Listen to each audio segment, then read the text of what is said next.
কে আপনি হে মহাশয়? আপনার চেহারায় এক অদ্ভুত শান্তি। আমি বিষ্ণু, মানুষের মঙ্গল রক্ষায় এসেছি। কিন্তু তুমি এত ভাবনায় কেন? ভাবছিলাম, মানুষ এত অহংকারী কেন? আমাদের ছোট ভাবে, অথচ আমরা তো কারোর ক্ষতি করি না। সত্য বলেছ, প্রতিটি প্রাণে ঈশ্বরের অংশ আছে, কিন্তু মানুষ তা ভুলে যায়।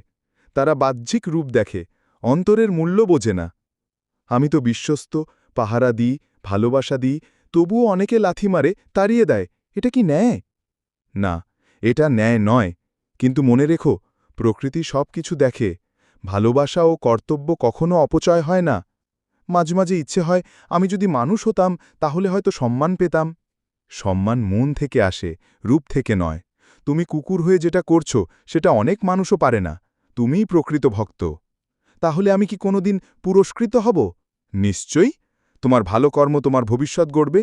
আত্মা হল আসল পরিচয়, শরীর নয়। ধন্যবাদ প্রভু, আপনি এসেছেন বলে মনটা শান্ত হয়ে গেল। ভালো থেকো, সৎ পথে থেকো।